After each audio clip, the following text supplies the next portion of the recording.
The cameras flashed, the crowd froze, and just like that, Hollywood had a new obsession. Yeah, but behind all the, perfectly tailored suits and red carpet smiles, a dynasty was just, it was quietly fracturing. It really was. And today, we're looking at the headline that has basically everyone talking: how Brad Pitt lost his own kids, the full story of the Jolie-Pitt family collapse. It is a massive story. Welcome to Starscope Report. Join us as we uncover Hollywood drama, music industry shakeups, and viral influencer scandals. From red carpet surprises to social media controversies, we dive deep into the stories behind the fame. And for this deep dive, we have a really massive stack of sources to get through today. Oh, yeah. Tons of material. Right. We're looking at everything from recent graduation footage to leaked Instagram posts, all the way to some really explosive legal filings from April 2024 regarding the Chateau Miraval winery. Which is just wild. And our mission today isn't just to, repeat the headlines you see on social media. Exactly. It's to piece together the actual timeline and show you why this Hollywood royalty collapsed. We're going to connect the public name changes of the Jolie-Pitt children to a highly secretive $54.5 million business dispute. But before we jump in, a quick reminder for you listening. We are dealing with some intense allegations today. We are impartially reporting the claims exactly as they appear in the sources without taking a side. We're just laying out the facts as they've been presented. Right. And to start, we really need to look at the name drops, because the Jolie-Pitt kids are legally and publicly erasing Pitt from their names. Like dominoes falling, honestly. Yeah. It's happening one by one. Let's start with Maddox. So on May 29, 2026, 24-year-old Maddox filed to legally change his name to Maddox Siobhan Jolie. Now, he had already been kind of using Maddox Jolie professionally. He had, yeah. If you look at 2025, he was an assistant director on the film Couture, and he just went by Maddox Jolie in the credits. But this new filing makes it a legal reality, which is a huge shift. And it's part of a broader pattern with the siblings. I mean, Shiloh legally dropped the name on her 18th birthday in May 2024, which was officially approved in August. Wow, right on her birthday. Right, and Vivienne used Vivienne Jolie in the 2024 playbill for The Outsiders on Broadway. And then, there's Zahara. The footage from her May 17, 2026 graduation from Spelman College it's just really striking. She was getting her BA in psychology, right? Exactly. And when they announced her name as she walked across the stage, it was Zahara Marley Jolie.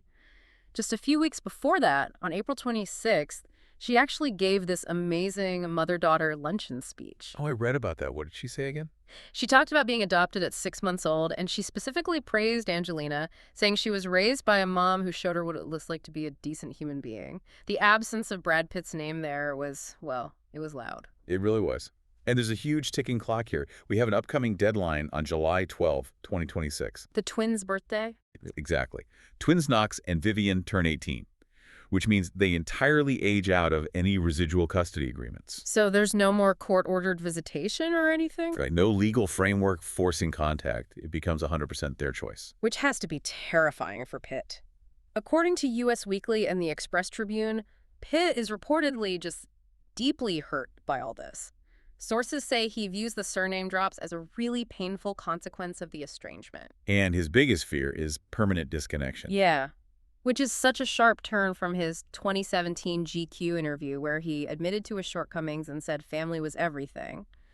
But I have to ask, we see celebrities rebrand all the time for PR. Sure, constantly. But doing it legally one by one as they turn 18, what does that actually say about the psychological weight of a name? Well, I mean, this isn't a PR rebrand at all. It's a declaration of independence. Yeah. Legally severing a name, especially a famous one, is a profound boundary-setting maneuver. Right. It's not just dropping a letter. Exactly. It's communicating to the world that their identity is no longer tied to him. And that's not even the wildest part. Wait until you hear the scathing message one of the kids posted on a private Instagram account. If you're loving these Hollywood twists, make sure you're subscribed to Starscope Report. We've got even crazier stories ahead. We really do. Because to understand how we got to these name changes, we have to go back to 2016. Ground zero. Yeah. The flight from France to Los Angeles. That private jet ride essentially became the flashpoint for the entire family collapse. Right, because just days after that flight, Angelina filed for divorce. For years, the details were kind of murky, but then we got the leaked FBI documents. And the allegations in those documents are incredibly heavy. They are. According to the FBI files, Angelina claimed Brad, who was allegedly intoxicated, choked one child and struck another. And the verbal altercation, too. Yeah, he supposedly lunged at a kid after being called a prick, and Angelina said she had to put him in a chokehold to stop him. Pitt also allegedly told her one of the kids looked like a Columbine kid. Which is just, it's such a chilling thing to say. But we also have to clarify the legal outcome here. The FBI and DCFS investigated all of this. Because it happened in international airspace, right? Exactly. Yeah. But after the investigation, Pitt was cleared of federal charges. His camp has always maintained that he accepted responsibility for things he did do, but not for things he didn't do. Which brings up a really complicated dynamic, because on Father's Day in 2020, Pax, who was 16 at the time, made this private Instagram post that later leaked. I remember when that leaked. It was explosive. Totally. Pax called him a world-class a-hole and a filo-awful human being. He wrote that the younger kids tremble in fear in his presence and that Pitt made their lives a constant hell. Which really highlights the dueling PR narratives we started seeing. Yeah. Pitt's sources immediately claimed this was textbook parental alienation by Angelina. The idea that she was turning them against him. Right. But Jolie's camp pushed back hard, saying, she never manipulated the kids and that Brad has nobody to blame but himself. So if the FBI cleared him of criminal charges, why did the family dynamic deteriorate so catastrophically? Is this proof that legal vindication doesn't equal emotional reconciliation? Oh, absolutely. There is a huge difference between a legal threshold for federal child abuse charges, which is an incredibly high bar to clear, and the emotional reality of a fractured family. Right. Just because someone isn't going to prison doesn't mean the family feels safe. Exactly. The law deals in criminal statutes. The kids are dealing with their actual lived trauma. But how does a private family tragedy turn into a multi-million-dollar corporate war? That is the big question. Later in the deep dive, we'll talk about the shocking twist nobody saw coming, and it involves a French castle. Oh, Chateau Miraval. This is where the April 4, 2024 legal documents come into play. It's a $54.5 million winery buyout that was completely torpedoed by a demand for a massive personal non-disclosure agreement. Yeah, let's set the scene here. Jolie and Pitt co-owned this huge winery, Chateau Miraval. And by February 2021, they actually agreed Jolie would sell her 50% share to Pitt for $54.5 million. Which sounds like a clean break. It was supposed to be. And they agreed to a standard NDA, but it only covered the wine business, which is totally normal in corporate sales. Right, you don't want trade secrets leaking. But then came the plot twist. On March 12, 2021, Jolie filed what are called offers of proof in the family court custody case. And those were filed under seal, right? Yes, exactly. They contained domestic violence allegations and details about what the minor children would testify to if they were called to the stand. So this is happening quietly in family court. But Pitt's legal team sees it. And the reaction is immediate. Pitt's lawyer, Frank Lementek, tells Jolie's lawyer, Laurent Schummer, that Pitt is suddenly stepping back from the winery deal. And when he comes back to the table, he brings this highly expanded NDA. He basically demanded that Jolie never publicly speak about his personal misconduct. He was trying to legally silence her about the abuse allegations. Yeah. Jolie was just deeply hurt by it. She viewed it as coercive control. Her lawyer literally just said, enough is enough.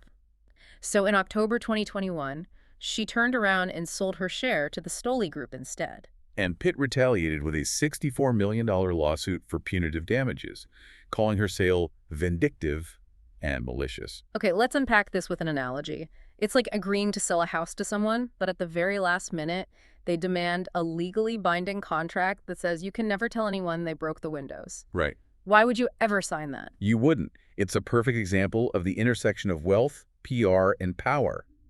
The legal documents allege Pitt used his financial leverage, this $54 million payout, to try and buy her permanent silence. But Pitt's side argues she backed out maliciously because of an adverse custody ruling, right? They do argue that, but the timeline just doesn't support it. The documentary evidence shows the custody ruling happened after Pitt stepped back from the deal and demanded the new NDA. Wow, so the deal fell apart over the silence demand, not the custody ruling. Exactly. And hey, stay tuned and hit that subscribe button so you don't miss what's coming next as we wrap up this massive story. Because it really brings everything full circle. When we look at celebrities, we often only see, the polished surface. Right, the red carpets in the movies. But this deep dive into court dockets and leaked posts reveals how deeply trauma can echo. I mean, from a private jet to a college graduation stage, all the way to a corporate boardroom in France. It really is a ripple effect. Yeah. The kids changing their names isn't just teenage rebellion, it's the culmination of years of fallout. It makes you wonder, in a world where billionaires and A-listers can use non-disclosure agreements to literally rewrite their own history, is the truth something that can be bought? That is the scariest part. And if so, what happens when someone finally refuses to sell it? Yeah, it shifts the entire power dynamic. You've been listening to Starscope Report, where Jordan and Jamie uncover the story shaping Hollywood, music, and pop culture. Thanks for tuning in, and don't forget to subscribe for more stories that keep the stars shining.